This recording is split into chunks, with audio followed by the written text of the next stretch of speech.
مرزا غلام قادیانی کون تھا؟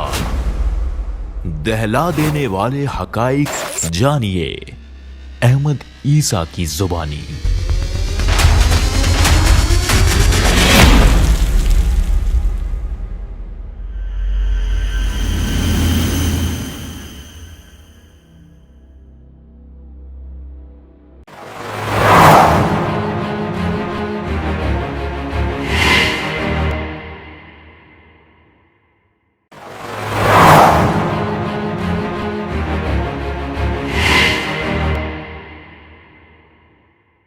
ہم بات کر رہے ہیں مرزا غلام قادیانی پر،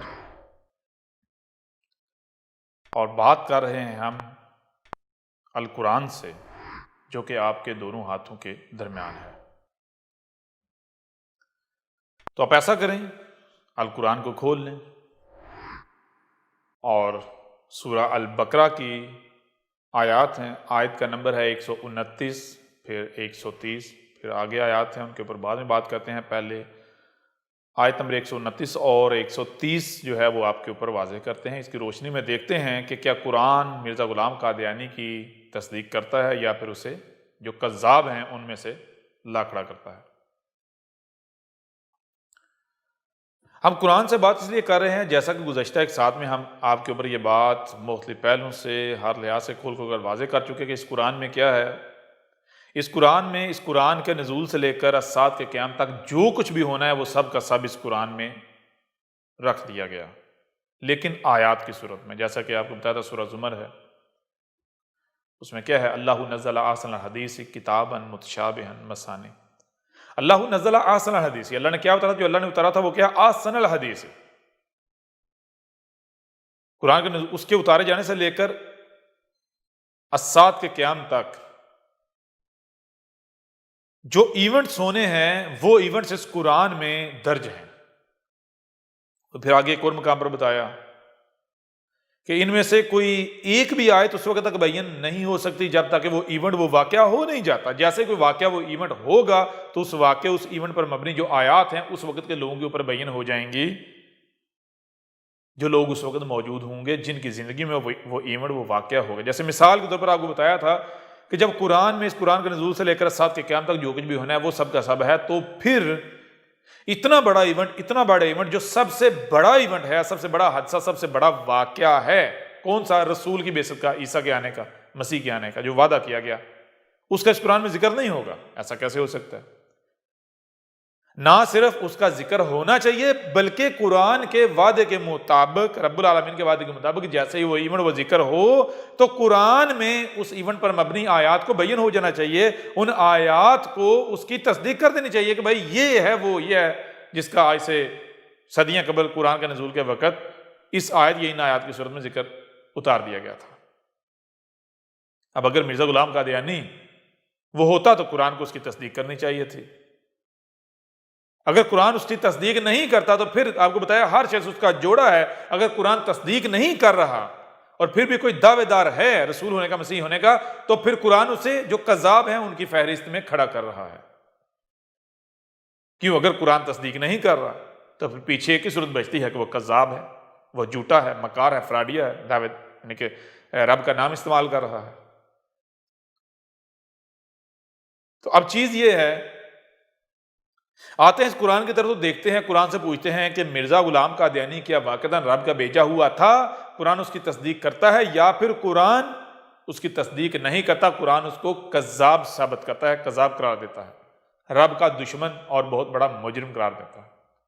تو یہ سورہ البقرہ کی آیت نمبر 129 ہے، اس میں ربنا وبعث فیہم رسولا منہم یتلو علیہم آیاتک ویعلمہم الکتاب والحکمۃ ویزکیہم انک انت العزیز الحکیم۔ یہ جو آیت ہے، اس آیت میں رسول کی بعثت کا کہا گیا، یعنی بتایا جا رہا ہے کہ لوگ جو ہیں جب گمراہیاں آ گئی ہیں تو اس وقت لوگ رب کو یہ کہہ رہے ہیں کہ اے رب تو اپنا رسول بھیج کر، رسول بھیج کر، رسول بھیج کر۔ اب لوگ دو ٹوک زبان سے یہ نہیں کہہ رہے کہ رسول بھیج کر، انڈائریکٹلی وہ یہی کہہ رہے ہیں رسول بھیج کر۔ کیسے؟ لوگ اپنی زبانوں سے یہ کہہ رہے ہیں کہ اے اللہ گمراہیاں ہو گئی ہیں، کہیں سے ہدایت نظر نہیں آ رہی، تو اب تیرے علاوہ کوئی ہماری رہنمائی نہیں کر، ہدایت، اے اللہ تو ہدایت دے، تو ہدایت دے، ہدایت دے۔ اب دنیا میں اگر کوئی ایک بھی ایسا بندہ موجود ہے تو وہ کیا کر رہا ہے؟ وہ رب کو کہہ رہا ہے کہ اے میرے رب ہدایت دے، اے میرے رب مجھے ہدایت دے۔ اب رب کیسے ہدایت دے گا؟ رب تو ہدایت اسی طرح دے گا جیسے رب کے ہدایت دینے کا قانون ہے۔ رب کا ہدایت دینے کا قانون ہے، اور وہ قانون کیا ہے؟ وہ قانون یہ ہے کہ رب رسول بیس کرتا ہے۔ اب اگر لوگوں کو پتا ہو کہ رب کا ہدایت دینے کا یہ قانون ہے تو پھر وہ کیا کریں گے؟ وہ دعا جو رب کے آگے ہاتھ پھیلائیں گے وہ کیسی مانگیں، کیسے ہاتھ پھیلائیں گے؟ جیسے کہ حق ہے۔ لیکن چونکہ انسان گمراہی میں ہوتے ہیں، ان کو پتہ نہیں ہوتا حق کیا ہے، تو پھر ان کی دعا بھی سیدھی نہیں ہوگی، وہ بھی الٹی ٹیڑھی پھیڑی ہوگی، ٹیڑھی میڑھی۔ تو یہی چیز جو ہے وہ اس آیت میں رکھی گئی ہے کہ جب لوگ یہ کہنا ربنا ہمارے رب وابعث فیہم، ان میں بیس کر کیا کر کھڑا کر رسولن، جو رسول آتے ہیں ان میں سب سے پیچھے جو رسول ہوتا ہے، جو رسولوں کی ابتدا کرتا ہے، یعنی رسول خاتم، جو رب خود آتا ہے، رسول خاتم النبی کہاں سے آتا ہے؟ منہم، انہی سے آتا ہے۔ آگ کیا کہتا ہے؟ یا تلاوہ کر رہا ہے علیہم، ان پر آیاتی کا، تیری آیات کی، وَيُعَلِّمُهُمُ الْكِتَابَ، اور ان کو الکتاب سکھا رہا ہے، وَالْحِکْمَةَ، اور الحکمہ، وَيُزَكِّیهِمْ، اور اینڈ پر جو تزکیہ کر رہا ہے۔ ہم لوگوں کے نزدیک تو یہ ترتیب ہے، لیکن ساتھ آگے یہ بھی کہا جا رہا ہے کہ یعنی کہ جب رب کو کہا جا رہا ہے ہدایت کے لیے تو کہا جائے اِنَّكَ أَنْتَ الْعَزِيزُ الْحَكِيمُ، اِنَّكَ اس میں کوئی شک نہیں، أَنْتَ الْعَزِيزُ الْحَكِيمُ، تو العزیز الحکیم، تجھے پتا ہے کہ کب کس وقت اور کیسے رسول کو بھیجنا ہے، رسول کیسا ہوتا ہے اور کر کیا کرتا ہے، یہ تجھے پتا ہے، باریکی کا تجھے پتا ہے۔ اِنَّكَ أَنْتَ الْعَزِيزُ الْحَكِيمُ، اس میں کوئی شک نہیں، باریک بین علم رکھنے والا تو ہے۔ ہمیں تو جتنا پتا ہے ہم اتنا کہہ رہے ہیں۔ کیا کہہ رہے ہیں؟ کہ تو نے ہمیں خلق کیا ہے، تیرے علاوہ ہمیں کوئی نہیں بتا سکتا ہمارا دنیا میں آنے کا مقصد کیا ہے، کیا نہیں، کیا کرنا ہے، کیا نہیں، اس لیے صرف تو ہی ہے جو ہماری رہنمائی کر سکتا ہے، لہٰذا ہمیں ہدایت دے، ہماری رہنمائی کر۔ تو ان جو ہدایت کے طلبگار ہیں وہ اپنے طرز پر رب سے ہدایت مانگ رہے ہیں، تو رب یہ کہہ رہا ہے کہ وہ اصل میں یہ کہہ رہے ہیں، کیا کہہ رہے ہیں؟ وہ یہ کہہ رہے ہیں رسول بیس کر۔ کون سا رسول؟ جو رب خود ہوتا ہے، رسولن، جو جتنے بھی رسول ہوتے ہیں، جو پوری لڑی ہوتی، سرکل جو ہوتا ہے ایک، اس سرکل کے اندر جو رسول ہوتے ہیں تو ان رسولوں کے پیچھے سے پیچھے جو رسول ابتدا کرتا ہے وہ کون ہوتا ہے؟ وہ رب خود ہوتا ہے۔ رب خود آتا ہے جو لوگوں کے لیے عملی نمونہ ہوتا ہے، جس میں اسوۃ حسنہ ہوتا ہے، پریکٹیکل ایگزامپل۔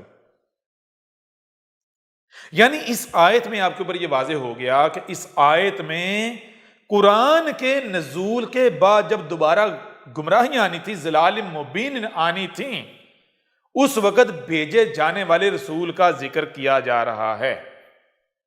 کون سا رسول؟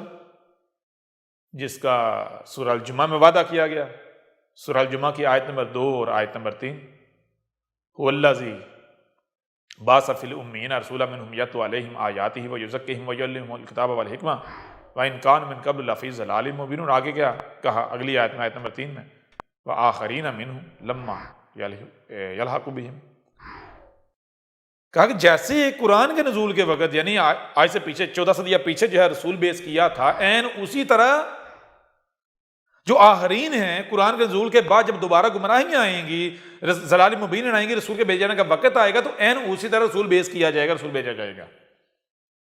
تو یہاں اسی کا ذکر ہے، اس رسول کا ذکر کرتے ہوئے آگے رب کیا کہتا ہے؟ وَمَنْ يَرْغَبُ عَنْ مِلَّةِ إِبْرَاهِيمَ إِلَّا مَنْ سَفِّهَا نَفْسَهُ وَلَقَدِ اصْطَفَيْنَاهُ فِي الدُّنْيَا وَإِنَّهُ فِي الْآخِرَةِ لَمِنَ الصَّالِحِينَ۔ اگلی آیت میں یہ بتایا جا رہا ہے ومن، اور جو یرغب روگردانی کرے، پھر جائے، ہٹ جائے، ادھر ادھر ہو جائے، کس سے؟ ان ملت ابراہیم، ابراہیم کی ملت سے، ابراہیم کے طریقہ کار سے۔ تو کون پھر سکتا ہے؟ کون ہے جو ابراہیم کی ملت سے پھرے؟ یہاں غور کرنے والی بات، یہاں ذکر کس کا ہو رہا ہے؟ پچھلی آیت میں رسول کی بعثت کا ذکر ہو رہا ہے، اور اگلی آیت میں یہ بتایا جا رہا ہے کہ دیکھو رب کا قانون کیا ہے. رب کا قانون یہ ہے ہر شے سے اس کا جوڑا ہے, سچا ہے تو جھوٹا بھی ہے. تو پہلے کون آئے گا؟ پہلے سچا آئے گا یا جھوٹا آئے گا؟ پہلے جھوٹا کذاب آئے گا. کیوں؟ اگر سچا آ جائے, سورج نکل آئے, تو پھر کوئی روشنی کا دعوے دار آ سکتا ہے؟ سوال ہی پیدا نہیں ہوتا. روشنی کا دعوے دار تب آئے گا, اس کے آنے کے چانسز تب ہیں, اس کے لیے رستہ تب کھلا ہے جب اندھیرا ہے. واقعات روشنی کی ضرورت ہے, روشنی کا انتظار کیا جا رہا ہے, لیکن جب روشنی آ جائے تو پھر ضرورت ختم ہو جاتی ہے, کوئی بھی نہیں آئے گا. اگر کوئی آگے دعویٰ کرے وہ جوتے کھائے گا, کون مانے گا اسے؟ سورج نکلا ہوا ہو اور آپ بلب ہاتھ میں بلب, یا سورج کے مقابلے پر کوئی بھی روشنی پیدا کرنے والا کوئی آپ ٹول, کوئی جو شے ہے وہ اٹھا کر گھومے, کہیں جی روشنی لو, روشنی لو, میرے پاس روشنی ہے, کوئی قریب آئے گا آپ کے؟ وہ پروڈکٹ آپ کی کوئی خریدے گا؟ سوال ہی پیدا نہیں ہوتا. تو مطلب کیا ہے؟ مطلب یہ ہے کہ رب کے قانون میں اندھیرا پہلے ہے, روشنی بعد میں. کذاب پہلے ہے, سچا بعد میں. کیونکہ سچا اگر آ جائے گا تو کذاب کہنے کا رستہ ہی بند ہو جائے گا جب تک دوبارہ اندھیرا نہیں آ جاتا. ٹھیک ہے نا؟ تو ہر شخص اس کا جوڑا ہے, سچا ہے تو کذاب. یہ تو یہاں بتایا جا رہا ہے جان لو جو سچا آئے گا وہ کیا کرے گا؟ وہ ابراہیم کی ملت پر ہوگا, لیکن جو کذاب ہوگا وہ ابراہیم کی ملت پر نہیں ہوگا. کیوں؟ کیونکہ رسول کے حوالے سے جو ہمارا کرائیٹیریا ہے وہ کیا ہے؟ اس کے لیے بتایا ہم نے انتخاب کیا کسی کا وَلَقَدِ اصْطَفَيْنَاهُ فِي الدُّنْيَا وَإِنَّهُ فِي الْآخِرَةِ لَمِنَ الصَّالِحِينَ. اس کے لیے ابراہیم ہے, ان ملت ابراہیم.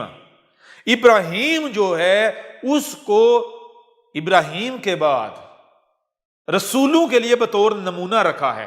لوگوں کو بتایا ہے کہ آج کے بعد جو رسول آئے گا تو تم کیسے اسے پہچان سکتے ہو, یہ ہم نے ایک نمونہ تمہارے سامنے رکھ دیا ہے. ٹھیک ہے نا؟ جو ایسا ہوگا وہی ہمارا بھیجا ہوا ہوگا, جو ایسا نہیں وہ ہمارا بھیجا ہوا نہیں ہوگا. اب ابراہیم کی ملت کیا ہے یہاں یہ جاننا ضروری ہے. جب ہم ابراہیم کی ملت کو جان لیں گے تو پھر اس کی روشنی میں دیکھیں گے کہ کیا مرزا غلام قادیانی جو ہے وہ ابراہیم کی ملت پر تھا, یا پھر اس نے ابراہیم کی ملت سے روگردانی کی. وہ ابراہیم کی ملت پر نہیں تھا, اس سے ہٹ کر تھا. اگر وہ ابراہیم کی ملت پر تھا تو وہ سچا تھا, ہر کسی کے اوپر لازم تھا کہ اسے تسلیم کرتا. اور اگر وہ ابراہیم کی ملت پر ثابت نہیں ہوتا تو پھر قرآن کیا کہہ رہا ہے؟ قرآن کہہ رہا ہے من صفیہا نفسہ, اس کا جو دماغ تھا نا وہ ٹھکانے پر نہیں تھا. ٹھیک ہے؟ اس سے بڑا دنیا کا بیوقوف شخص اور کوئی تھا ہی نہیں. تو جو دنیا کے سب سے بڑے بیوقوف کو رسول مان لے تو مجھے بتائیں ان سے بڑا بھی کوئی بیوقوف ہو سکتا ہے؟ وہ تو اس سے بھی گرے ہوئے ہوں گے. اب ہم غور کرتے ہیں, جب ہم یہ جانیں ابراہیم کی ملت کیا ہے تو قرآن کیا بتاتا ہے. اسی قرآن کو اٹھاؤ, کھولو, اس میں تلاش کرو, تمہیں پتہ چل جائے گا. ابراہیم کی ملت یہ ہے کہ ابراہیم نے کیا کیا. ابراہیم اسی طرح پیدا ہوا جیسے آپ لوگ پیدا ہوتے ہو, ایک مرد اور عورت سے. آپ میں سے ہو سکتا ہے کہ کوئی اچھے معاشرے میں, بہتر معاشرے میں پیدا ہوا ہو, لیکن ابراہیم جس معاشرے, جس سوسائٹی میں پیدا ہوا وہ سب سے نیچے کا معاشرہ تھا, سب سے نیچے کی سوسائٹی, جاہل ترین سوسائٹی, جاہل ترین معاشرہ. ایسے معاشرے میں پیدا ہوتا ہے, اور ایسا جاہل ترین, نہ صرف جاہل ترین سب سے نیچے کا, بلکہ اتنا ہی وہ مذہبی طور پر بہت مضبوط, مذہب پر ڈٹے ہوئے لوگ, جن کو ان کے مذہب سے ہٹانا, اپنے موقف سے ہٹانا بہت مشکل ہے, جیسے پہاڑ کو اس کے مقام سے ہٹانا. تو ابراہیم ایک ایسی سوسائٹی میں پیدا ہوتا ہے, ایسے معاشرے میں, کہ جس معاشرے میں اگر بچہ پیدا ہو کر بالغ ہوتا ہے تو اس بچے کو اس کے آباء و اجداد کے دین سے نہیں ہٹایا جا سکتا. ایسی سوسائٹی میں پیدا ہوتا ہے. ایسی سوسائٹی, ایسے معاشرے میں پیدا ہونے کے باوجود کیا ہوتا ہے, جب ابراہیم باشعور ہو جاتا ہے تو وہ اپنے باپ کے مقابلے پر کھڑا ہو جاتا ہے. وہ اپنے باپ کے دین کو، اپنے باپ کے خداؤں کو چیلنج کر دیتا ہے. غور کیجئے گا، جیسے آپ پیدا ہوئے اسی طرح ابراہیم پیدا ہوا.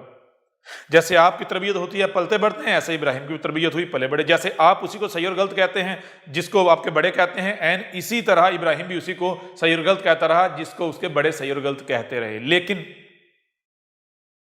غور کرنے والی بات ہے آگے کیا ہوتا ہے. ایک وقت تک، اس کے وقت آپ میں اور ابراہیم میں فرق شروع ہو جاتا ہے. یعنی کہ یوں سمجھیں کہ دو افراد ہیں یا پورا معاشرہ ہے، آپ سب بھی ہیں اور ابراہیم بھی ہے، سب سفر کر رہے ہیں. جب سفر کی ابتدا ہوئی ہے تو ایک نقطے سے ہوئی ہے، سب اکٹھے چل، ابراہیم بھی چل رہے آپ بھی چل رہے ہیں، چلتے چلتے چلتے ایک نقطہ ایسا آتا ہے، ایک مقام ایسا آتا ہے جہاں پر آپ سب پورے کا پورا مجمع جو ہے، سوسائٹی، معاشرہ ایک طرف چل پڑتا ہے اور ابراہیم دوسری طرف، اکیلا دوسری طرف.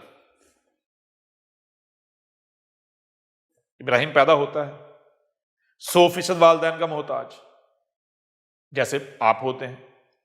وہی کھاتا ہے، وہی پیتا ہے جو والدین کھلاتے پلاتے ہیں، وہی پہنتا ہے جو والدین پہناتے ہیں. جب پیدا ہوتا ہے 100% والدین کا محتاج ہوتا ہے. لیکن جیسے جیسے رب صلاحیتوں سے نوازتا جاتا ہے، اس کے اندر صلاحیتیں ڈیولپ ہوتی چلی جاتی ہیں، تو ویسے ویسے وہ کیا کرتا ہے، والدین کی محتاجی، بڑوں کی محتاجی سے آزادی کی طرف سفر، خود مختاری کی طرف سفر کر رہا ہے. آپ بھی کر رہے ہیں. آپ کو پتا ہے کہ جیسے جیسے آپ بااختیار ہوتے چلے جاتے ہیں تو آپ خود سے کھانا شروع کر دیتے ہیں، خود سے پینا، خود سے پہنا، خود سے نہانا، خود سے چلنا شروع کر دیتے ہیں ادھر ادھر جب جانا ہوتا ہے. لیکن پہلے والدین کے محتاج ہوتے ہیں. تو ابتدا میں جب آپ پیدا ہوتے ہیں 100% آپ والدین کے محتاج ہوتے ہیں، بڑوں کے محتاج ہوتے ہیں. لیکن جیسے جیسے وقت گزرتا چلا جاتا ہے تو آپ کی محتاجی جو ہے وہ ریڈیوز، کم ہوتی چلی جاتی ہے. کیونکہ رب آپ کو وہ صلاحیتیں دیتا چلا جاتا ہے. جیسے جیسے وہ صلاحیتیں آتی چلی گئی آپ خود مختار ہوتے چلے جاتے ہیں. اب ایک وقت تک کیا ہوتا ہے کہ آپ یہ خود مختاری والا سفر کرتے ہیں، لیکن اس کے بعد آپ بریک لگا دیتے ہیں. ابراہیم نے یہ نہیں کیا. ابراہیم نے کیا کیا؟ ابراہیم نے دیکھا کہ جب میں پیدا ہوا 100% بڑوں کا محتاج تھا. کیونکہ میرے اندر یہ صلاحیتیں نہیں تھیں. لیکن جیسے جیسے مجھے رب نے صلاحیتیں دی، میں نے ان صلاحیتوں کا استعمال کرنا شروع کیا. کیونکہ میرے رب نے مجھے صلاحیتیں دی اس لیے. تو سوال یہ پیدا ہوتا ہے کہ آج میں کسے صحیح کہہ رہا ہوں اور غلط کسے کہہ رہا ہوں. اگر میں دوسروں کو دیکھوں تو میں کیا دیکھتا ہوں، ہر کوئی اسی کو صحیح اور اسی کو غلط کہہ رہا ہے جس پر اس نے اپنے بڑوں کو پایا ہے. جس کو اس کے بڑے صحیح کہہ رہے ہیں وہ اسی کو صحیح کہہ رہا ہے، جس کو اس کے بڑے غلط کہہ رہے ہیں اسی کو غلط کہہ رہا ہے. کیا اس کو شعور نہیں دے دیا گیا، عقلی طور پر بالغ نہیں کر دیا گیا، کیا اسے صحیح اور غلط کی پہچان سے نواز نہیں دیا گیا؟ یہ صلاحیت رب نے نہیں دے دی. اگر تو یہ صلاحیت نہیں دی، اس حوالے سے وہ اپنے بڑوں کا یا والدین کا محتاج ہے، تو بات میک سینس کرتی ہے، سمجھ آتی ہے. لیکن اگر رب نے اس صلاحیت سے نواز دیا ہے، اس حوالے سے با اختیار کر دیا ہے، بالغ کر دیا ہے، تو پھر مجھے یہ بتایا جائے کہ رب نے یہ صلاحیت کیوں دی اگر اس کا استعمال نہیں کرنا. اگر اسی کو صحیح کہنا ہے، اسی کو غلط کہنا ہے جس کو بڑے کہہ رہے ہیں، تو پھر رب نے یہ صحیح اور غلط کا فیصلہ کرنے کی صلاحیت دی کیوں؟ عقل کیوں دی؟ عقلی طور پر بالغ کیوں کر دیا؟ ابراہیم نے دیکھا ہر کوئی کہتا ہے میں حق پر ہوں. لوگ اس کا جو معاشرہ ہے، سوسائٹی گروہوں میں، فرقوں میں تقسیم ہے، ہر فرقے کا یہی دعویٰ ہے کہ ہم حق پر ہیں اور باقی سارے غلط ہیں، باقی باطل ہیں. ہر کسی کا یہی دعویٰ ہے. اور کس بنیاد پر ہر کوئی اپنے حق ہونے کا اعلان کر رہے ہیں؟ ہر ایک کے پاس صرف یہ بنیاد ہے کیونکہ ہم نے اپنے بڑوں کو اس دین پر پایا. یہ وہ دین ہے جو نسل در نسل چلا آ رہا ہے. اس وجہ سے ہم سچے ہیں، ہم حق پر ہیں. اور ہر کوئی جو ہے وہ کہہ رہا ہے یہ دین ہمارے رسول سے چلا آ رہا ہے، اور واقعتاً جس سے وہ منسوب کر رہے ہوتے ہیں رب اسے رسول کہتا ہے. اب ابراہیم دیکھتا ہے کہ کیا مجھے رب نے شعور نہیں دے دیا، شعوری طور پر بالغ نہیں کر دیا؟ جب مجھے شعوری طور پر بالغ کر دیا تو کیوں کیا؟ شعوری طور پر بالغ ہونے کے باوجود بھی اگر میں نے اس حوالے سے والدین کا ہی محتاج رہنا ہے تو پھر مجھے چاہیے کہ میں 100% والدین کا محتاج یا بڑوں کا محتاج رہوں، باقی معاملات میں بھی۔ اگر باقی معاملات میں جن معاملات میں مجھے باشعور کر دیا، مجھے بالغ کر دیا، اگر ان میں نے خود مختار بننا ہے، میں خود مختاری کا اعلان کرتا ہوں، تو پھر مجھے 100% خود مختاری کا اعلان کرنا چاہیے۔ جس معاملے میں باشعور بالغ کر دیا گیا اس معاملے میں مجھے خود مختاری کا دعویٰ کرنا چاہیے، اعلان کرنا چاہیے، خود مختار ہونا چاہیے۔ تو آج کیا مجھے شعوری طور پر، عقلی طور پر بالغ نہیں کر دیا گیا نا؟ تو پھر میں اسی کو صحیح کیوں کہہ رہا ہوں جس کو میرے بڑے صحیح کہہ رہے ہیں، اسی کو کیوں غلط کہہ رہا ہوں جس کو میرے بڑے غلط کہہ رہے ہیں؟ کیا مجھے یہ صلاحیت نہیں دے دی گئی؟ صلاحیت دے دی گئی ہے تو میں پہلے ان صلاحیتوں کا استعمال کروں۔ کیوں؟ کیونکہ میرے رب نے اس لیے مجھے یہ صلاحیتیں دی ہیں۔ لہٰذا یہاں پر تفریق ہو جاتی ہے، باقی گھروں میں، اس سوسائٹی میں، معاشرے میں پیدا ہونے والے بچے اسی کو صحیح اور غلط کہہ رہے ہیں جس کو ان کے بڑے صحیح اور غلط کہہ رہے ہیں، باوجود اس کے کہ ان کو رب نے عقلی اور شعوری طرف بالغ کر دیا۔ لیکن ابراہیم ہے کہ اس کا رستہ الگ ہو جاتا ہے، وہ کہتا نہیں، میں اس دین پر نہیں چلوں گا جس دین پر میں نے اپنے آباء و اجداد کو پایا، الا یہ کہ وہ صحیح ثابت ہو جائے۔ اگر وہ سچا ثابت ہو جائے وہ دین تو میں اس کے اوپر چلوں گا، اگر وہ سچا ثابت نہیں ہوتا تو میں اس کے اوپر نہیں چلوں گا۔ پہلے میں عقل کا استعمال کروں گا، غور و فکر کروں گا، تحقیق کروں گا، مجھے جو صلاحیتیں دی رب نے ان صلاحیتوں کا استعمال کروں گا۔ اگر وہ حق ثابت ہو تو اس کے اوپر چلوں گا، اگر حق ثابت نہ ہو تو پھر اس کے اوپر نہیں چلوں گا۔ اس کے اوپر چلوں گا جو حق ثابت ہو، بے شک خواب پوری کی پوری دنیا ایک طرف ہو جائے۔ کیوں؟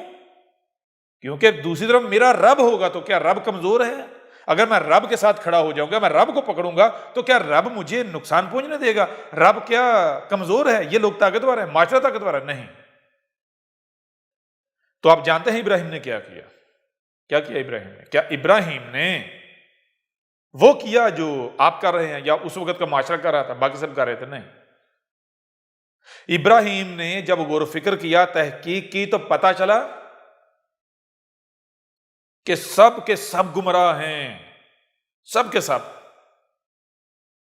جب ابراہیم نے تحقیق کی تو فرقہ در فرقہ اپنے آباء و اجداد کے فرقے سے سفر شروع ہوا، دوسرے فرقے میں، دوسرے، تیسرے، چوتھے، پانچویں، مختلف فرقوں کی طرف رخ کرتا گیا، ہدایت کے نام پر، حق کے نام پر۔ جب تمام فرقوں کو چھان پٹک لیا تو پتا چلا یہ سب کے سب گمراہ ہیں، کسی کے پاس بھی حق نہیں ہے، کہیں پر بھی اسے اطمینان حاصل نہیں ہوا۔ تو پھر وہ گڑ گڑایا رب کے سامنے۔ جب اس نے اپنا رخ رب کی طرف کیا تو رب نے اس کے اوپر حق واضح کیا۔ جب رب نے اس کے اوپر حق واضح کیا تو پھر ابراہیم نے اپنے آباء و اجداد کی پرواہ نہیں کی، اپنے آباء و اجداد کے دین کی پرواہ نہیں کی، اس معاشرے کی، ان سوسائٹیوں کی، ان کی پرواہ نہیں کی۔ ٹھیک ہے نا؟ ابراہیم اپنے آباء و اجداد کے دین پر نہیں چلا۔ پھر ابراہیم نے کیا کیا؟ اس وقت کے خداؤں سے ٹکر لے لی۔ ذرا غور کریں، اس وقت کے جو خدا تھے، معاشرے، سوسائٹی کے سب سے پاورفل ترین، وہ کون تھے؟ سخت سے جو طاقتور تھے وہ کون تھے؟ وہ بت تھے جن کو لوگ اپنے خدا مانتے تھے، جن کی پوجا کر رہے تھے۔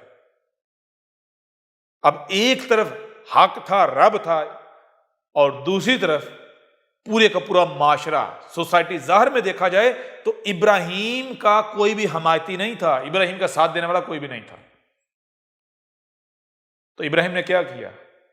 ابراہیم نے اپنے آباء و اجداد کے دین کو سچا ثابت کرنے کی بجائے اس کے اوپر کلہاڑے چلائے۔ اپنے آباء و اجداد کے جو خدا تھے، جو رب تھے، جو اللہ تھے، جو ایشور تھے، ان کو کلہاڑوں سے ان کو پاش پاش کر دیا، کسی کی پرواہ نہیں کی۔ یہ ہے ابراہیم کی ملت۔ تو قرآن کی ان آیات میں سورہ البقرہ کی آیت نمبر 30 اور اس سے پیچھے جو 129 ہے، کیا بتایا جا رہا ہے؟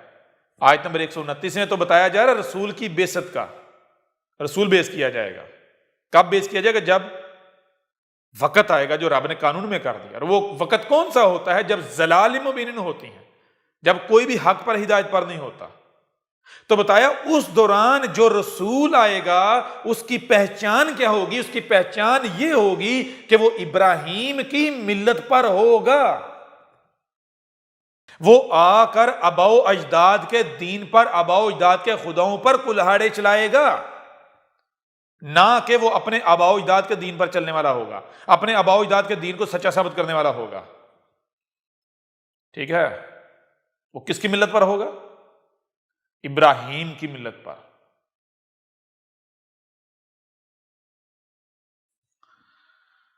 تو اب میں آپ سے سوال کرتا ہوں، ذرا غور کریں، مرزا غلام قادیانی کیا ابراہیم کی ملت پر تھا یا ابراہیم کی ملت سے ہٹ کر تھا؟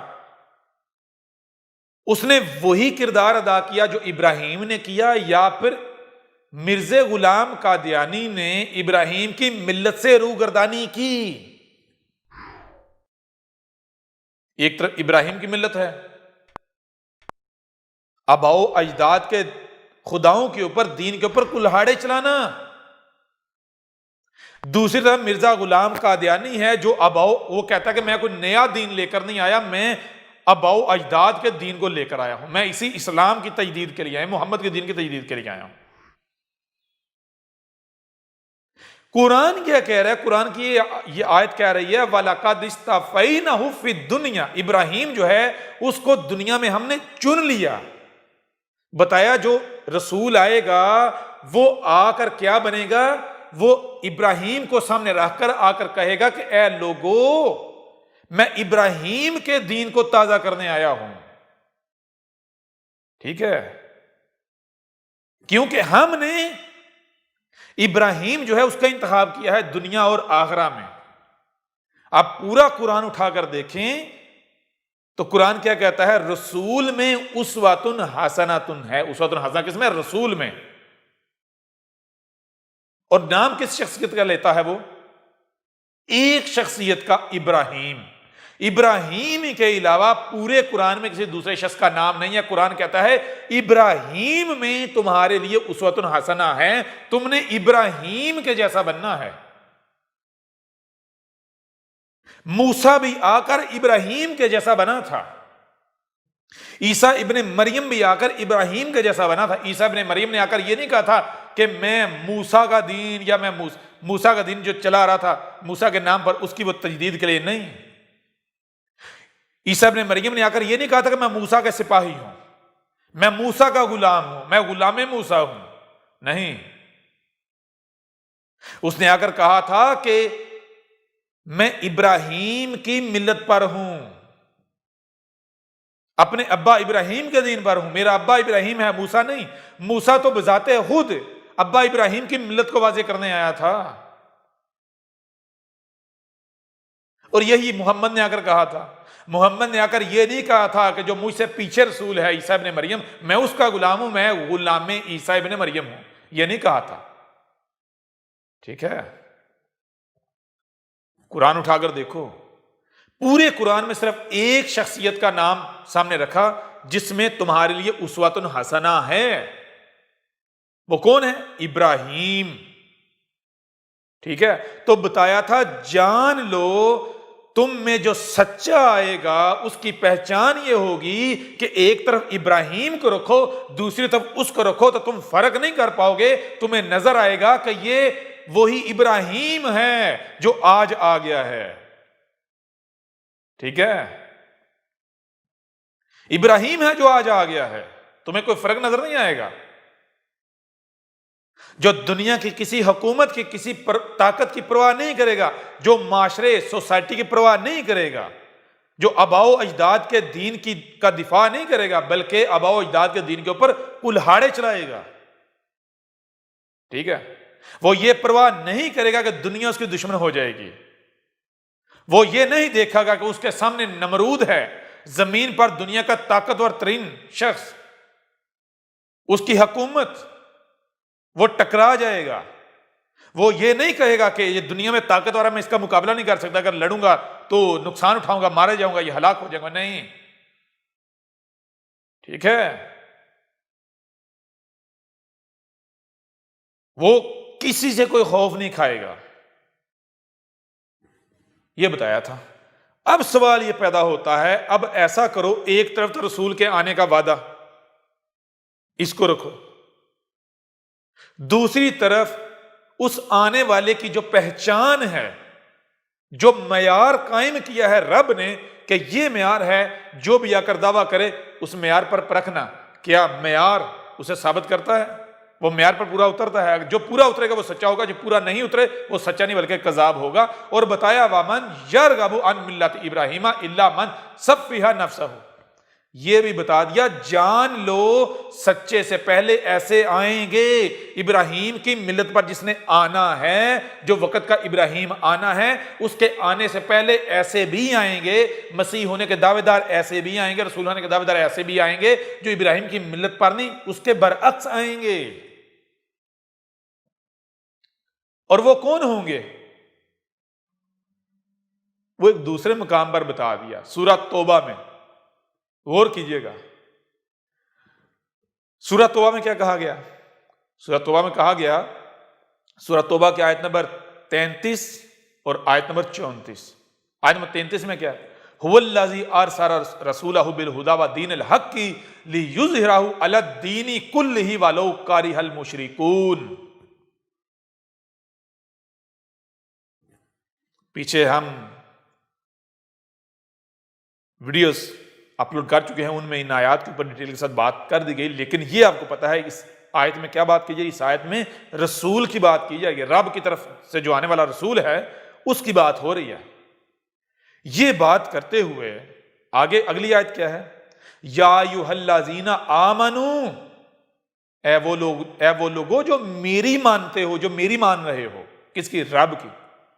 ان کثیر من الاحبار والرہبان لا یاکلون اموال الناس بالباطل ویصدون عن سبیل اللہ والذین یکنزون الذہب والفضة ولا ينفقونها فی سبیل اللہ فبشرہم بعذاب علیم۔ کہا جا رہا ہے جان لو ہم نے رسول بھیجنے کا جو وعدہ کیا ہوا ہے، وہ رسول جب آئے گا تو اس کی پہچان کیا ہے؟ آیت نمبر 32 پیچھے چلے جائیں۔ یریدون ان یطفئوا نور اللہ بافواہہم ویابى اللہ الا ان یتم نورہ ولو کرہ الکافرون۔ رب کہہ رہا ہے کہ وہ جو ہمارا بھیجا ہوا آئے گا، ہمارا بھیجا ہوا کیا ہے؟ وہ اللہ کا نور ہے۔ جب اللہ کا نور آیا تو کیا اللہ اپنا نور پورا نہیں کر پائے گا؟ کیسے ممکن ہے کہ اللہ اپنا نور پورا نہ کر پائے، دنیا کو منور نہ کر پائے اس نور سے؟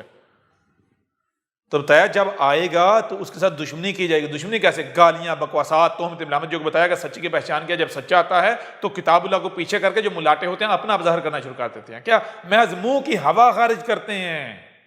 وہ جو بھی بات کرتے ہیں، جو تہمت، جو ملامت لگاتے ہیں، جو بات کہتے ہیں رسول کے مقابلے پر، اس سے وہ گراؤنڈ ریالٹی، حقیقت ثابت نہیں کر پاتے، اپنی بات کو باوزن ثابت نہیں کر پاتے، وہ محض منہ کی ہوا ہوتی ہے۔ تو اپنی منہ کی اس ہوا سے وہ کیا چاہتے ہیں؟ وہ یہ چاہ رہے ہیں کہ اللہ کے اس نور کو بجھا دیا جائے، یہ نور غالب نہ آئے، پھیلے نہ۔ اللہ کہہ رہا ہے جب اللہ کا نور آ جاتا ہے، کیا رسول آ جاتا ہے، تو رسول جو مقصد و مشن لے کر آیا ہے، جو کفر کرنے والے ہیں، جو اس کا انکار کرنے والے ہیں، ان کو کتنا ہی ناگوار کیوں نہ گزرے وہ پورا ہو کر رہے گا۔ زمین رب کے نور سے جگمگا کر ہی رہے گی، منور ہو کر رہے گی۔ اور یہ کہا هو الذی ارسل رسولہ بالہدی ودین الحق لیظہرہ علی الدین کلہ ولو کرہ المشرکون۔ جو مشرک ہیں، جو شرک کریں، ان کو کتنا ہی ناگوار کیوں نہ گزرے، یہ رب کا بھیجا ہوا رسول ہے۔ یہ جو دین لے کر آئے یہ تمام ادیان پر ظاہر ہو کر رہے گا، رب کر کے رہے گا۔ یہ بات کرتے ہوئے جو اگلی آیت کہی یا ایھا الذین آمنوا ان کثیر من الاحبار والرہبان لا یاکلون اموال الناس بالباطل، یہ کیا کہا جا رہا ہے؟ کہا جا رہا ہے جان لو جب ہم نے رسول کے بھیجنے کا وعدہ کیا ہوا ہے تمہارے ساتھ، رسول آئے گا تو ہر شخص اس کا جوڑا ہے، سچے کہنے سے پہلے کذاب بھی آئے گا۔ تو کذاب کہاں سے آئے گا؟ پہلے تو چیز یہ رسول جو رب کا بھیجا وہ جانو، رب کا بھیجا ہوا وہ ہے جو دنیا والوں سے علم نہیں سیکھتا، وہ رب خود ہوتا ہے۔ تو رب کیا انسانوں کا محتاج ہے؟ کسی سکول، کسی مدرسے، کسی مسجد، کسی مولوی، ملاٹے، کسی استاد، کسی یونیورسٹی سے، کسی کالج سکول سے سیکھے گا؟ نہیں۔ جو رب کا بھیجا ہوا ہے وہ تمہیں نظر آئے گا کہ اس کی جو پچھلی لائف ہے اس کا کوئی تمہیں ایسا ریکارڈ نہیں ملے گا کہ اس جو یعنی کہ جو وہ پیش کرے گا وہ اس نے کہیں سے سیکھا ہے، کوئی اس کا استاد نہیں۔ کیوں؟ کیونکہ وہ علم تو اس کے آنے سے پہلے رب کے علاوہ کسی کے پاس تھا ہی نہیں۔ جو علم رب کے علاوہ کسی کے پاس تھا ہی نہیں، وہ اس کو سکھا کون سکتا ہے؟ اب ہر شخص اس کا جوڑا ہے، سچا ہے تو اس کا جوڑا کذاب بھی، تو کذاب بھی آنے۔ کذاب جو ہوتے ہیں ان کے ساتھ رب کا یہ وعدہ تھوڑا ہی ہے کہ وہ رب سے سیکھے ہوئے ہوں گے، نہیں۔ کذاب کون ہوں گے؟ اگر کوئی کذاب اٹھے گا تو جان لو وہ جو تمہارے ملاٹے ہیں، جو تمہاری رہنمائی کے دعوے دار ہیں، ان میں سے کوئی اٹھے گا۔ جب گمراہیاں آئیں گی تو کیا ہوگا؟ اس وقت بتایا جب گمراہیاں آئیں گی، رسول کے آنے کا وقت ہوگا تو کیا ہے؟ ان کثیرا من الاحبار والرہبان، سب سے پہلی بات کہ اس میں کوئی شک نہیں، بڑی وسیع تعداد میں، کثیر تعداد میں ملاٹے ہوں گے، تمہاری رہنمائی کے دعوے دار موجود ہوں گے، کثیر تعداد میں۔ نمبر ایک۔ نمبر دو، انہی میں سے کوئی نہ کوئی دعویٰ کرے گا، جو بھی دعویٰ کرے گا رسول ہونے کا، وہی مسیح ہونے کا، ہمارا بھیجا ہوا، انہی میں سے دعویٰ کرے گا۔ کیوں؟ وہ دوسرا کو کر ہی نہیں سکتا،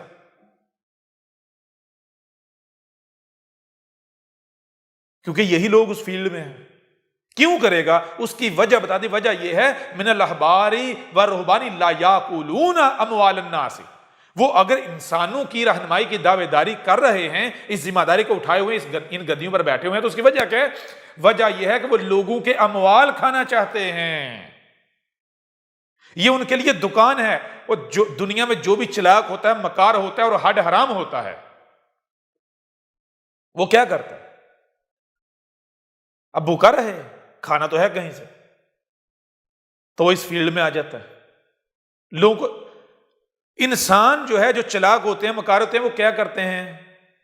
وہ لوگوں کو لوٹتے ہیں، دوسروں کا مال کھاتے ہیں۔ کیسے کھاتے ہیں؟ کوئی دھوکہ دے کے، کوئی کسی طریقے سے، کوئی کسی طریقے سے۔ اب کچھ فراڈیہ مکار چلاک ایسے ہوتے ہیں، وہ دیکھتے ہیں کہ بھئی یہ فیلڈ بھی فل ہے، یہ بھی فل ہے، یہ بھی فل ہے، یہ بھی فل ہے، پیچھے کیا رہ گیا؟ ہاں یہ رستہ بڑا آسان ہے۔ کون سا؟ کوئی مسجد بنا کے بیٹھ جاؤ، مولوی ملاٹے بن جاؤ، انسانوں کی رہنمائی کے دعوے دار بن جاؤ۔ کیوں؟ اس میں نہ ہی کوئی انویسٹمنٹ کی ضرورت ہے اور نہ ہی کوئی ٹیکس ہے، ٹیکس فری ہے، انویسٹمنٹ فری ہے۔ ٹھیک ہے نا؟ تو اس طرح کے جو چلاک اور مکار ہوتے ہیں، وہ کیا کرتے ہیں؟ وہ اس گدی پر آ بیٹھتے ہیں۔ ہر چیز کا جوڑا ہے۔ دو طرح کے ہوتے ہیں ملاٹے بھی، ایک وہ جو انسانیت کا رہنما، یعنی وہ جو اس فیلڈ میں آتے ہیں، واقعتاً ان کا شروع میں دعویٰ یہ ہوتا ہے کہ ہم لوگوں کی رہنمائی کے لیے آئے ہیں، ہم دین کی خدمت کریں گے، ہم حق کا ساتھ دیں گے۔ لیکن جب وہ کتابوں سے سیکھتے ہیں، ابو جہل کی کتابوں سے اس فیلڈ میں آتے ہیں، اس رستے میں آتے ہیں، تو ان کو بھی مال حرام منہ کو لگ جاتا ہے، اور وہ بھی پھر مال حرام کھانا شروع کر۔ لیکن ایک بڑی تعداد جو ہے ان کا معاملہ یہ ہوتا ہے کہ وہ چلاک مرا، وہ دیکھتے ہیں کہ اور کوئی فیلڈ ہے نہیں، تو یہ فیلڈ آسان ہے، بہتر ہے، تو وہ پھر، اب ظاہری بات ہے جن کا مقصد ہی لوگوں کے اموال لوٹنا ہے، وہ کیا کریں گے؟ کیا وہ رستہ نہیں اپنائیں گے جس رستے سے سب سے زیادہ مال آئے، زیادہ نفع ہو، زیادہ فائدہ ہو، زیادہ لوٹ سکیں؟ تو بتایا کہ جان لو وہ جو ہمارا بھیجا ہوا آنا ہے، اس کے آنے سے پہلے کون آئے گا؟ جو کذاب ہوگا، وہ کہاں سے آئے گا؟ انہی ملاٹوں میں سے، ان لوگوں میں سے آئے گا جو تمہارا مال کھانے والے ہیں۔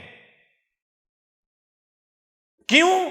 کیونکہ جب آپ اس قرآن کو اٹھا کر دیکھو تو قرآن کیا بتاتا ہے؟ قرآن بتاتا ہے، پورے قرآن اٹھا کر دیکھو کہ جو رب کا بھیجا وہ آ کر کہہ رہا ہے کہ اے لوگو، میں تم سے کوئی اجر، یعنی تم سے کوئی بدلہ نہیں مانگ رہا، مجھے تم سے کوئی بدلہ نہیں چاہیے اس ذمہ داری کے عوض۔ یہ جو میں پیغام پہنچا رہا ہوں، میری تو ذمہ صرف یہ ہے میں اپنے رب کا پیغام پہنچا دوں، میرا رب میرے لیے کافی ہے۔ وہ کسی سے ایک پیسہ بھی نہیں مانگتا۔ کیوں پیسہ نہیں مانگتا؟ کیونکہ رب الگ نہیں ہے، وہ رب خود آیا ہے نا، تو رب انسان کہہ کے ہاتھ پلائے، وہ تو رب محتاج سا فقیر ثابت ہو جاتا ہے۔ تو کیا رب فقیر ہے؟ نہیں۔ سچے کی پہچان ہی یہ ہے، سچے کا رب خود ہوتا ہے نا، تو رب اگر ہاتھ پھیلائے گا، بھیک مانگے گا، سوال ہی پیدا نہیں ہوتا۔ سچے کی پہچان ہی یہ ہے کہ وہ آ کر لوگوں کے مال نہیں کھاتا، مال نہیں مانگتا، چندے نہیں مانگتا، ہاتھ نہیں پھیلاتا۔ تو جو کذاب ہوگا، یہی تو سچے اور جھوٹے کی پہچان ہے، فرق ہے۔ کہ جو کذاب آئے گا اس کی نظر تمہارے اموال پر ہوگی.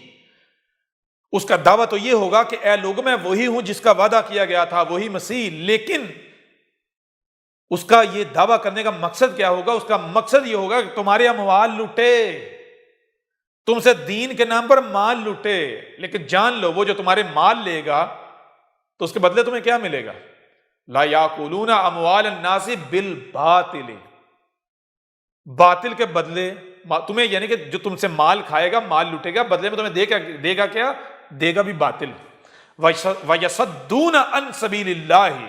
یہاں بالکل واضح کر دیا کہ دیکھو انسانیت کی رہنمائی کے جو دعوے دار ہیں وہ دو طرح کے لوگ ہیں. ایک وہ ہیں جو لوگوں سے مال مانگتے ہیں، چندے مانگتے ہیں، فنڈ مانگتے ہیں، جو کہتے ہیں جی ہم تو دین کے خدمتگار ہیں، دین کی خدمت دیکھو مال کے بغیر تو ہو نہیں سکتی، لہذا تم مال دو. اب مجھے یہ بتائیں، اب غور کریں کہ دین کیا ہے؟ رب کا دین ہے نا. اگر رب یہ چاہتا ہے کہ اس کا دین پھیلے، رب چاہتا ہے، تو جس میں رب کی چاہت ہو اس کام کو ہونے سے دنیا کی کوئی طاقت روک سکتی ہے؟ نمبر ایک. نمبر دو، جس کام میں رب کی چاہت ہو اس کو رب خود کرے گا یا رب اپنے شریک سے کروائے گا؟ رب کسی کے آگے ہاتھ پھیلائے گا؟ جی تو رب خود کرے گا. تو جو لوگ چندے مانگتے ہیں دین کے نام پر کہ ہم دین کی خدمت کر رہے ہیں، مال دو، چندے دو، اور وہ رب کے نمائندے نہیں ہیں، وہ اہل حق نہیں ہیں. ان کا مقصد یہ ہے کہ وہ اموال جمع کریں، لوٹیں. آگے بتا دیا گیا ہے وہ تم سے جو مال لیتے ہیں وہ اس مال کو، ان اموال کو رب کی راہوں میں خرچ نہیں کرتے، رب کی راہ میں خرچ نہیں کرتے، بلکہ وہ تو اس مال کو جوڑ جوڑ کے جمع کر کے رکھتے ہیں اپنی نسلوں کے لیے، اپنے لیے. اس مال کے اوپر عیاشیاں کرتے ہیں، بنگلے بناتے ہیں، گاڑیاں خریدتے ہیں، دنیاوی سہولتیں، آسائشیں خریدتے ہیں، موجیں کرتے ہیں، مزے لیتے ہیں. ٹھیک ہے.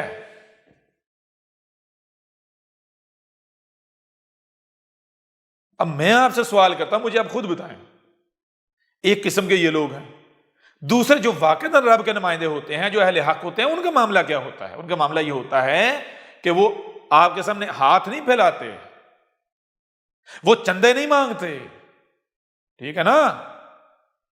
کیوں نہیں مانگتے؟ کیونکہ ان کو پتہ ہے ہمارا رب کیا ہے. اگر آپ کہتے ہو کہ رب الرزاق ہے، رب لاپرواہ نہیں ہے، جی رب کمزور نہیں ہے، رب فقیر نہیں ہے، رب الغنی ہے، تو کہاں سے کھلانا ہے، کہاں سے پلانا ہے؟ یہ کس کا کام ہے؟ یہ کس کی ذمہ داری ہے؟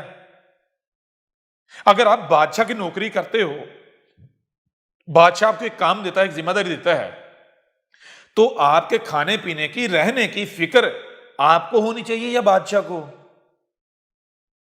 اگر تو آپ واقعتاً بادشاہ کے نمائندے ہیں، بادشاہ کا کام کر رہے ہیں، تو پھر بھی آپ اپنے کھانے پینے کی ذمہ داری اپنے سر لیتے ہیں، تو آپ اپنے عمل سے یہ اعلان کریں کہ بادشاہ فقیر ہے، وہ مجھے چھت نہیں دے سکتا، مجھ کو کھانے کو پہننے کو نہیں دے سکتا، اس لیے مجھے خود کرنا پڑ رہا ہے. اور اگر بادشاہ فقیر نہیں ہے تو پھر کھانے پینے کی، رہنے کی جو آپ کی ضروریات ہیں ان کی فکر آپ کو نہیں کرنی چاہیے. وہ فکر کس کو ہوگی؟ بادشاہ کو. بالکل ایسے ہی جو واقعتاً رب کے بھیجے ہوئے ہوتے ہیں، جو سچے ہوتے ہیں، جو اہل حق ہوتے ہیں، وہ انسانوں کے سامنے ہاتھ نہیں پھیلاتے، وہ رب کا کام کر رہے ہوتے ہیں، تو بدلے میں ان کی فکر کرنا رب کا کام ہے. تو یہ ہے بتایا کہ جان لو جو کذاب آئے گا اس کی پہچان یہ ہے کہ وہ کیا کرے گا؟ وہ تمہارے مال کھانے والا ہوگا. لہذا سچے اور جھوٹے کی پہچان یہ ہے، ہمارے بھیجے ہوئے، اور کذاب کی پہچان یہ ہے کہ جو تمہارے اموال کھانے والا ہوگا وہ ہمارا بھیجا ہوا نہیں ہوگا، وہ کذاب ہوگا. ٹھیک ہے؟ ہمارا بھیجا ہوا ہو، ہمارا بندہ ہو، اور وہ اموال تمہارے کھائے، تمہارے آگے ہاتھ پھیلائے، کیسے ممکن ہے؟ سوال ہی پیدا نہیں ہوتا، سوال ہی پیدا نہیں ہوتا. اب میں آپ سے سوال کرتا ہوں، ایک طرف رکھیں مرزا غلام قادیانی کو، دوسری طرف رکھیں اس قرآن کو جو آپ کے دونوں ہاتھوں کے درمیان ہے، تو قرآن کس کی تصدیق کر رہا ہے؟ کیا مرزا غلام قادیانی کی تصدیق کر رہا ہے یا پھر مرزا غلام قادیانی کو کذاب ثابت کر رہا ہے؟ مرزا غلام قادیانی، اے قادیانیوں خود بتاؤ، اے خود کو احمدی کہلوانے والے خود بتاؤ، کیا مرزا غلام قادیانی چندے مانگنے والا نہیں تھا؟ لوگوں کے اموال لوٹنے والا نہیں تھا؟ جب آگے چلیں گے تو ہم آپ کو اسی کی کتابوں سے، اسی کی لٹریچر سے ثابت کریں گے کہ اٹھتے بیٹھتے سوتے جاگتے ہر وقت اس کے دماغ میں مال مال مال، پیسہ پیسہ پیسہ پیسہ چلتا تھا، اور کچھ اس کے اندر چلتا ہی نہیں تھا۔ اس کو رات کو خواب بھی آتے تھے تو پیسے کے، اس کو الہام بھی جو ہوتے تھے پیسے کے، ٹھیک ہے نا؟ نمبر ایک پیسہ، نمبر دو عیاشی، زنا، بے حیائی، شراب نوشی، یہ غلاظت، یہ دو چیزیں ان سے اس کو فرصت نہیں ملتی تھی، ٹھیک ہے نا؟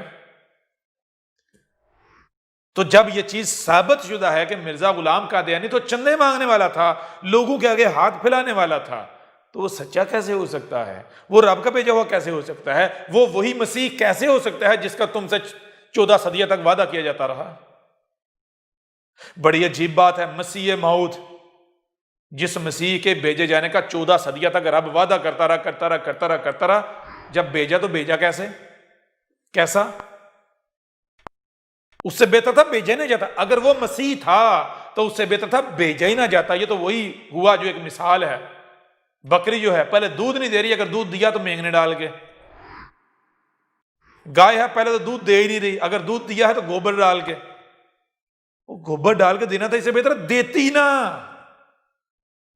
وہ کیا فائدہ اس مسیح کا جو جس مقصد کے لیے آیا وہ مقصد پورا ہی نہ ہوا؟ مسیح کا مطلب کیا ہے؟ آپ کو ذلت اور رسوائی سے نکالنا، دنیا کی عظیم قوم بنانا، غلامی سے نکال کر آقا بنا دینا، محکومیت سے نکال کر حاکم بنا دینا۔ اور اگر مسیح کے آنے کے باوجود بھی آپ نے اسی حالت میں رہنا ہے، وہ تو چھوڑے، اس سے بھی بدتر حالت میں جانا ہے، تو اس سے تو بہتر ہے وہ نہ آتا، کم از کم اس سے بدتر حالت میں نہ جاتے۔ تو ذرا بتائیں، کیا مرزا غلام قادیانی مسیح ثابت ہوتا ہے، رسول ثابت ہوتا ہے؟ آج واپس سورہ البقرہ کی طرف، جو سورہ البقرہ کی آیات ہیں، بتایا کہ واضح کر دیا، جان لو جس رسول کے بھیجے جانے کا تم سے وعدہ کیا گیا،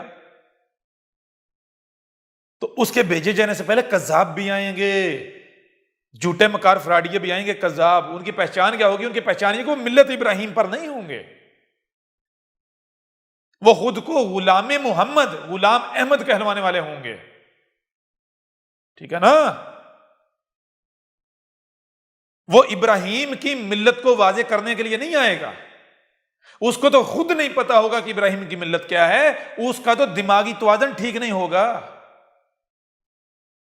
اور آپ جانتے ہیں، حیران کن طور پر غور کیجئے گا، اس آیت کے اندر مرزا غلام قادیانی کا براہ راست ذکر ہے، حیران کن طور پر۔ جب ہم آگے جائیں گے مرزا غلام قادیانی کی کتابوں سے آپ کے سامنے رکھیں گے، لیکن یہاں موثراً آپ کے سامنے رکھتے ہیں۔ قرآن کہہ رہا ہے وَمَنْ يَرْغَبُ عَنْ مِلَّةِ إِبْرَاهِيمَ، اور جو ابراہیم کی ملت سے اعراض کرے گا، روگردانی کرے گا، یعنی بتایا کہ ایک ایسا بھی آئے گا، کم سے کم ایک ایسا آئے گا جو ابراہیم کی ملت پر نہیں ہوگا بلکہ ابراہیم کی ملت سے روگردانی کرے گا، جس کا دعویٰ یہ ہوگا کہ میں وہی جس کا وعدہ کیا گیا تھا۔ اس کی پہچان کیا ہے؟ من صفیہا نفسہ، اس کا دماغ ٹھیک نہیں ہوگا، اس کو مرگی کے دورے پڑیں گے، وہ مرگی کا مراق کا مریض ہوگا، یہ قرآن میں لکھا ہوا ہے۔ من صفیہا نفسہ، اس کو دماغی بیماری لاحق ہوگی۔ حیران کن طور پر مرزا غلام قادیانی ایک مقام پر نہیں، درجنوں مقامات پر لکھتا ہے، کہتا ہے کہ مجھے مرگی کے دورے پڑتے ہیں، پتہ ہی نہیں چلتا، کسی بھی وقت مرگی کا دورہ، مراق کا دورہ پڑتا ہے۔ اب بتاؤ کہاں جاؤ گے؟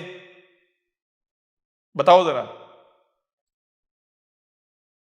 قرآن کی یہ آیت کہہ رہی ہے کہ سچے کے آنے سے پہلے جو جھوٹا ہوگا، جو کذاب ہوگا، اس کی پہچان کیا ہوگی؟ نمبر 1، وہ ابراہیم کی ملت پر نہیں ہوگا، بلکہ وہ آباء و اجداد کے دین کا دفاع کرنے والا ہوگا، آباء و اجداد کے دین پر چلنے والا ہوگا، ٹھیک ہے نا؟ وہ ابراہیم کی ضد ہوگا، ایک طرف ابراہیم کو، ابراہیم آباء و اجداد کے دین کو ٹھڈا مارنے والا، اپنے جوتے کی نوک پر رکھنے والا، اپنے آباء و اجداد کے خداؤں کے اوپر کلہاڑے چلانے والا، اور جو کذاب آئے گا وہ ابراہیم کے 180 ڈگری الٹ آئے گا۔ کیا ہوگا؟ آباء و اجداد کے دین کو سینے سے لگانے والا، آباء و اجداد کے دین کو سچا ثابت کرنے والا۔ باقی ملاٹوں میں سے ایک ملاٹا، اموال کھانے والے ملاٹوں میں سے ایک اموال کھانے والا ملاٹا، نمبر 1۔ نمبر 2، اس کو دماغی بیماری ہوگی، دماغی بیماری، مرگی کا مریض ہوگا، مراق کا مریض۔ یہ لکھا ہوا ہے من سفیہا نفسہ، من سفیہا نفسہ، بتایا یہ جو ہے، یہ رسول ہونے کا جو دعوے دار ہے، جس کے بیس پر ہم نے وعدہ کیا گیا ہے، جو ابراہیم کی ملت سے روگردانی کرنے، ابراہیم کی ملت پر نہیں ہے، یہ کیا ہے؟ اس کا تو دماغ ٹھیک نہیں ہے، اس کو تو مرگی کے دورے پڑتے ہیں۔ یہ لکھا ہوا ہے قرآن میں۔ دماغ ٹھیک ہو اور ابراہیم کی ملت پر نہ ہو، یہ کیسے ممکن ہے؟ دماغ ٹھیک ہو، ابراہیم کی ملت سے روگردانی کرے، یہ کیسے ممکن ہے؟ مجھے اب خود بھی بتاؤ نا، اے قادیانیوں، اے مرزیوں، اے گٹر کے کیڑوں، مجھے خود بھی تو کچھ بتاؤ نا، ہمیں بھی تو بتاؤ نا۔ قرآن کی ان آیات کو کہاں لے کر جاؤ گے؟ ٹھیک ہے نا؟ قرآن نے معیار رکھ دیا کہ سچے کی پہچان کیا ہے؟ ابراہیم، ٹھیک ہے؟ تو ذرا ایک طرف ابراہیم کو رکھو، ابراہیم کی ملت کو رکھو، دوسرا مرزا غلام قادیانی اور اس کی ملت کو رکھو، اس کے دین کو رکھو۔ کیا مرزا غلام قادیانی ابراہیم کے ساتھ کسی بھی صورت، کسی بھی لحاظ سے میل کھاتا ہے؟ ابراہیم، نمرود جو اس وقت زمین پر سب سے پاورفل طاقت، اس کے سامنے ابراہیم ڈٹ گیا، حکومت کے سامنے ڈٹ گیا، اور مرزا غلام قادیانی اس کے بالکل برعکس ایک کمزور حکومت کے تلوے چاٹتا رہا، برطانوی حکومت کے، جو کہ ایک قابض حکومت تھی، جس نے قبضہ کیا ہوا تھا، کہ جس کو حکومت کا اختیار نہیں تھا، حق نہیں تھا، ایک غاصب حکومت تھی۔ مرزا غلام قادیانی اس کے تلوے چاٹتا رہا، سب کچھ چاٹتا رہا، جو بھی وہ آگے اس کے کرتے تھے چاٹتا تھا، ایک کتے کی طرح، جیسے پیچھے بتایا تھا کہ مرزا غلام قادیانی کی وفاداری کو دیکھ کر کتے جو ہے ان کو بھی اپنے کتا ہونے پر حسرت ہونے لگ پڑی، اپنے کتا ہونے پر شک ہونا شروع ہو گیا کہ کتے ہم ہیں یا یہ غلام قادیانی۔ وفاداری میں وہ کتوں پر بھی نمبر لے گیا، ٹھیک ہے؟ جو ہڈی ڈالتا تھا اسی کا ہو جاتا تھا، اسی کی تعریفوں کے پل باندھنا شروع ہو جاتا تھا، اور جو اس کے منہ سے ہڈی کھینچتا تھا اس کے اوپر بھونکنا شروع ہو جاتا تھا۔ یہ کس کی پہچان ہے؟ کتے کی۔ تو ایک طرف ابراہیم ڈٹ جانے والا، پوری کی پوری سوسائٹی، معاشرے کے سامنے ڈٹ جانے والا، کوئی اس کے ساتھ دوسرا نہیں، اکیلا، اس وقت کے جو ادیان ہیں ان کے اوپر کلہاڑا چلانے والا، آباء و اجداد کے دین پر، آباء و اجداد کے خداؤں کے اوپر کلہاڑا چلانے والا، دوسری طرف مرزا غلام قادیانی، آباء و اجداد کے دین کو سینے سے لگانے والا، اس کو سچا ثابت کرنے کے دعوے کرنے والا، پورا زور لگانے والا، حکومتوں کے تلوے چاٹنے والا، کمزوروں کو گالیاں دینے والا اور طاقتوروں کے آگے بچھ جانے والا، تلوے چاٹنے والا، بھیک مانگنے والا۔ ایک طرف ابراہیم کی ملت ہے، اس کا طریقہ ہے، اس کا دین ہے، اور دوسری طرف یہ مرزا غلام قادیانی ہے، اور دونوں ایک دوسرے کی ضد ہیں۔ تو یہ مسیح کیسے ہو گیا؟ ہمیں بھی تو بتاؤ نا، کیسے مسیح ہو گیا؟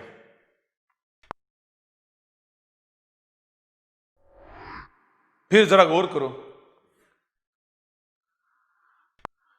ابراہیم جو ہے کون ہے، کہاں ہے؟ کیا مرزا غلام قادیانی کے بعد یا اس سے پہلے کوئی اور بھی ایسی شخصیت ہے جس نے یہ کہا میں وہی مسیح موعود ہوں؟ جو بھی یہ اعلان کرے، جو بھی اس دعوے کے ساتھ سامنے آئے، اس اعلان کے ساتھ سامنے آئے، تو دیکھو کیا اس میں ابراہیم نظر آتا ہے؟ اگر نظر آتا ہے تو وہ سچا ہے، اگر نظر نہیں آتا تو دودھ پی کر لسی پی کے سو جاؤ، بے فکر ہو جو دنیا سے چلتی رہے گی۔ کیوں؟ ابھی تو نہیں آیا۔ لیکن آج کیا تم دیکھتے نہیں کہ یہ تمہارے سامنے احمد عیسیٰ موجود ہے جو ہر لحاظ سے تمہارے اوپر کھول کھول کر واضح کر رہا ہے کہ میں وہی رسول ہوں، وہی مسیح ہوں جس کا تم سے وعدہ کیا گیا تھا۔ ایک طرف ابراہیم کو رکھو، دوسری طرف مجھے رکھو، پھر دیکھو تمہیں کیا کوئی فرق نظر آتا ہے کہ ابراہیم الگ تھا اور احمد عیسیٰ الگ ہے؟ تمہیں کسی بھی لحاظ سے، کسی بھی صورت میں احمد عیسیٰ اور ابراہیم میں کوئی فرق نظر نہیں آئے گا، کسی بھی لحاظ سے، کسی بھی صورت میں، ہر لحاظ سے۔ یہ جو تمہارے سامنے بیٹھا ہوا ہے یہ ابراہیم کا ڈی این اے ہے، یہ ابراہیم کی آل سے ہے، یہ آل عمران سے ہے، ٹھیک ہے نا؟ دنیا کی کوئی طاقت غلط ثابت نہیں کر سکتی، ٹھیک ہے نا؟ احمد عیسیٰ کا ڈی این اے ابراہیم کا ڈی این اے ہے۔ یہ احمد عیسیٰ چیلنج کر رہا ہے۔ آگے جا کے ہم اس کے اوپر سائنٹیفک پہلو سے، سائنٹیفک لحاظ سے بھی تمہارے سامنے رکھیں گے، پروو کریں گے دنیا کی کوئی طاقت اس چیز کا انکار نہیں کر سکتی کہ یہ جو احمد عیسیٰ یہ ابراہیم کا ڈی این اے نہیں ہے، ٹھیک ہے نا؟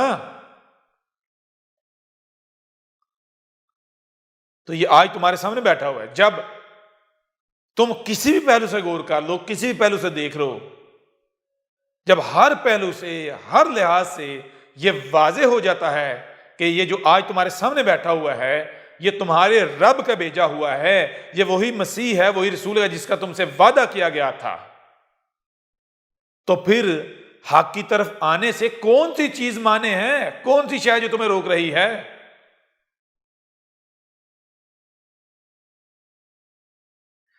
حق کو حق حاصل ہے، اسے تسلیم کیا جائے۔ اگر تم کہتے ہو تسلیم نہیں کرنا تو پھر تمہارے اوپر لازم ہے کہ اپنی اس بات کو سچا ثابت کرو کہ یہ قابل تسلیم نہیں ہے، یہ وہ مسیح نہیں ہے، یہ ابراہیم کی ملت پر نہیں ہے۔ یہ ابراہیم ہے جس نے آ کر آباء و اجداد کے دین کو اپنے جوتے کی نوک پر رکھا، جس نے ثابت کیا کہ یہ نمازیں، یہ روزے، یہ حج، یہ زکوٰۃ، یہ جو کچھ بھی تم دین کے نام پر کر رہے ہو یہ سب کے سب بت ہیں جو تم نے اپنے ہاتھوں سے خود گڑے ہوئے ہیں، یہ تمہارے دماغوں کی اختراع ہے۔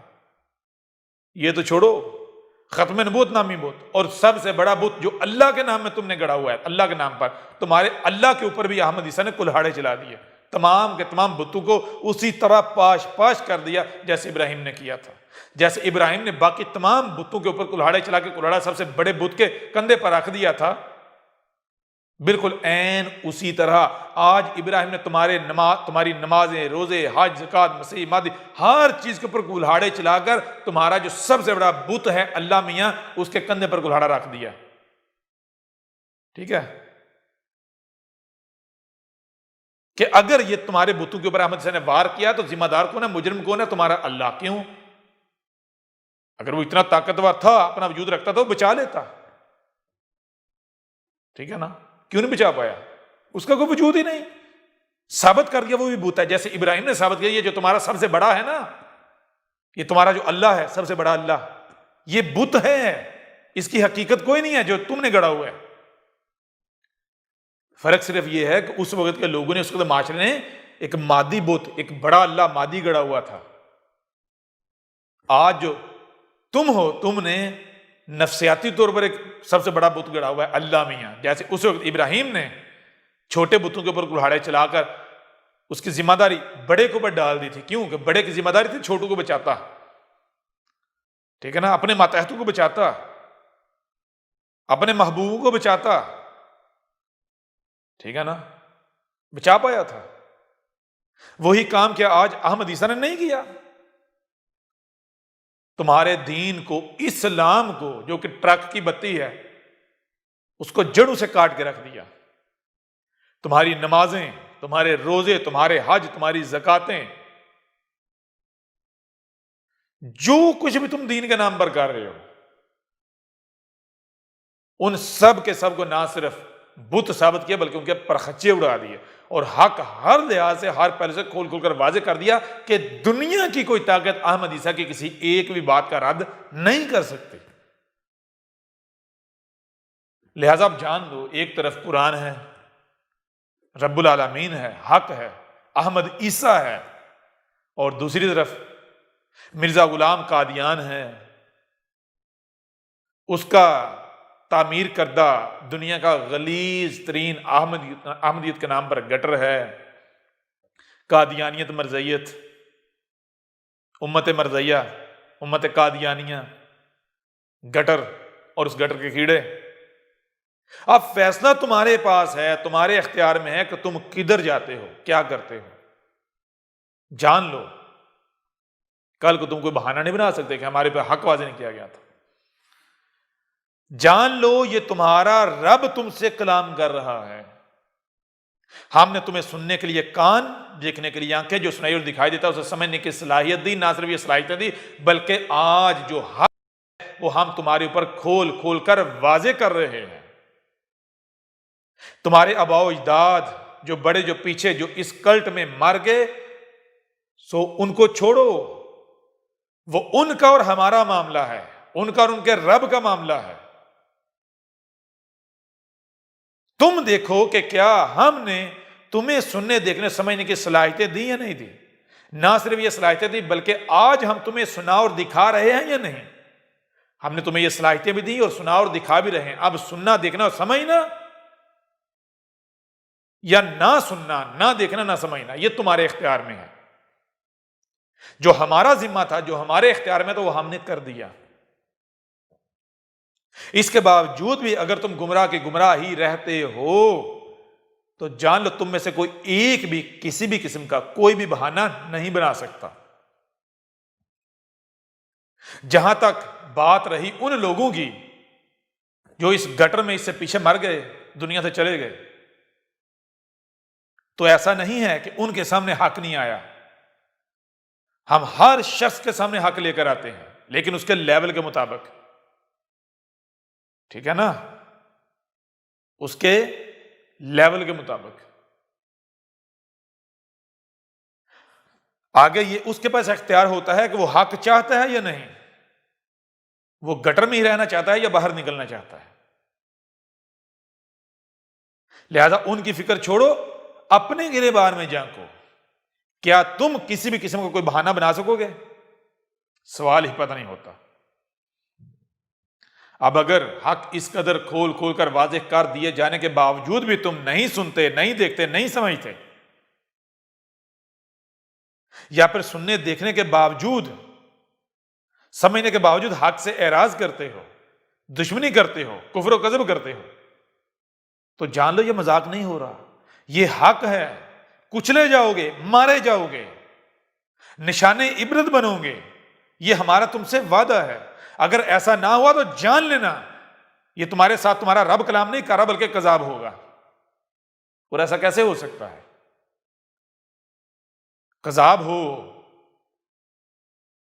اور اس کا کوئی مقابلہ نہ کر پائے، اس کے مقابلے پر کوئی کھڑا نہ ہو، سوال ہی پتہ نہیں ہوتا۔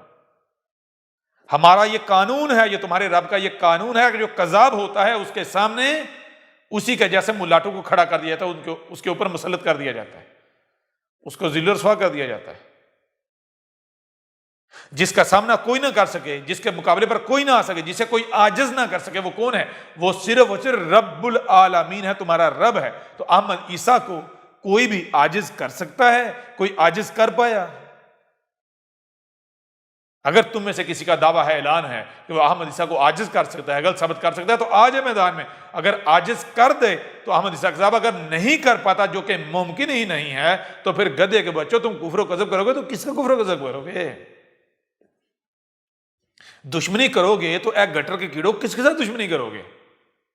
کون ہے جو رب کے مقابلے پر تمہارا ساتھ دے سکے، تمہیں بچا سکے، تمہاری نصرت کر سکے، تمہیں نشان عبرت بننے سے بچا سکے؟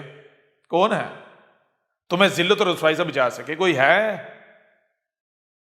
تو جان لو یہ تمہارا رب تم سے کلام کر رہا ہے، یہ تمہارے سامنے تمہارے رب کی زبان ہے۔ یہ احمد عیسیٰ، یہ جو تمہیں تمہارے جیسا نظر آ رہا ہے، یہ ہمارا بھیجا ہوا ہے۔ اب تمہارے پاس وقت ختم ہو گیا، اب تمہاری الٹی گنتی شروع، اپنا کاؤنٹ ڈاؤن سٹارٹ کر دو۔ اب تمہیں نشان عبرت بنایا جا رہا ہے، اب وقت آ گیا تمہیں نشان عبرت بنانے کا، اور جو تمہیں ہم نے مہلت دی تھی وہ مہلت ختم۔ آگے چل کر ہم تمہارے اوپر واضح کریں گے کہ آج سے صدی پہلے مرزا غلام قادیانی نے ہم سے 100 سال کی مہلت مانگی تھی، 100 سال کی، ٹھیک ہے؟ ہم نے اس کو یہ مہلت دی، کہا ٹھیک ہے تو 100 سال میں اپنے آپ کو سچا ثابت کر کے دکھا دے، لے لے 100 سال۔ تو وہ کر پایا؟ نہیں کر پایا۔ ہم تمہاری کتابوں سے، مرزے کی کتابوں سے یہ تمام تر حقائق تمہارے سامنے لائیں گے۔ حق ہر لحاظ سے کھول کھول کر واضح کر دیا گیا۔ اب اس کے باوجود بھی تم کفر و کذب کرتے ہو، تم حق سے اعراض کرتے ہو، تو جان لو یہ جو تمہارے سامنے بیٹھا ہوا یہ ہمارا بھیجا ہوا ہے، اور اس کے اوپر کیا ہے؟ وما علی الرسول الا البلاغ المبین، اور رسول کے اوپر، ہمارے بھیجے ہوئے کے اوپر اور کوئی ذمہ داری نہیں ہے، اگر ہے تو کیا؟ صرف اور صرف یہ کہ کھول کھول کر پہنچا دینا اور بس۔ منوانا ہمارے بھیجے ہوئے کا کام نہیں ہے، یہ تو ہماری زبان ہے۔ ہم عور نہیں ہیں، ہم ٹنڈے نہیں ہیں، مفلوج نہیں ہیں، عیب دار نہیں ہیں، ہمارے وجود میں ہمارے ہاتھ بھی ہیں، اور ہم القوی ہیں، ہم سے بڑھ کر کوئی طاقت میں نہیں ہے، کوئی طاقتور ہے ہی نہیں۔ منوانا ہمارا کام ہے، زبان کو اپنا کام کر لینے دو، پھر دیکھو ہم کیسے منواتے ہیں، ٹھیک ہے نا؟ تم میں سے ایک ایک مانے گا، یہ ہمارا وعدہ ہے، لیکن وہ ماننا تمہیں کوئی نفع نہیں دے گا، بالکل اسی طرح مانو گے جس طرح تمہارے آباء و اجداد مانے تھے۔ جیسے فرعون مانا تھا، تمہارا ابا مرزا غلام قادیانی بھی مانا تھا، لیکن وہ ماننا کو نفع دیتا نہیں۔ تمہارے اوپر حق کھول کر واضح کر دیا گیا، اس کے باوجود بھی تم کفر و کذب کرتے ہو، تو جان لو تم کسی اور کا نقصان نہیں کرو گے، تم اپنا نقصان کرو گے۔ تم ہمارے بھیجے ہوا کو کچھ نہیں بگاڑ سکتے، ہمارے بھیجے ہوا کو کوئی نقصان نہیں کرو گے۔ کیوں؟ کیونکہ یہ لاوارث نہیں ہے، یہ جو تمہارے سامنے بیٹھا ہوا ہے، یہ تمہارے سامنے بیٹھا ہوا یہ لاوارث نہیں ہے، یہ ہمارا بھیجا ہوا ہے۔ میں تمہارا رب تم سے کلام کر رہا ہوں، جو ہر طرف تم مجھے دیکھ رہے ہو، جسے تم کائنات کہتے ہو، نیچر کہتے ہو۔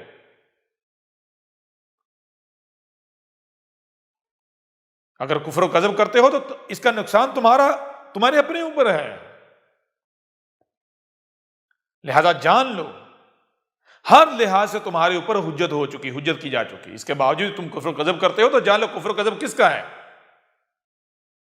رب العالمین کا، حق کا، القرآن کا۔ رب کا کفر و کذب کر کے، رب کے ساتھ دشمنی کر کے کوئی قائم رہ سکتا ہے؟ ہاں، رب کے نام پر رب کے شریک اٹھ کھڑے ہوں تو ان کے مقابلے پر جو کھڑے ہوں گے وہ قائم رہ سکتے ہیں۔ کیوں؟ کیونکہ ان کے مقابلے پر بھی باطل ہے، حق نہیں ہے، رب نہیں ہے۔ لیکن جب رب آ جائے تو پھر رب کے مقابلے پر کھڑے ہونے والے قائم نہیں رہ سکتے۔ اب اکڑ توڑنے والا آ گیا، ہمیں اکڑ توڑنی آتی ہے۔ اب جھکانے والا آ گیا، جو خود جھک جائیں گے بچ جائیں گے، جو خود نہیں جھکیں گے، جو اکڑیں گے، ان کی ہم کمریں توڑ دیں گے، ان کے گاٹے ٹوٹیں گے۔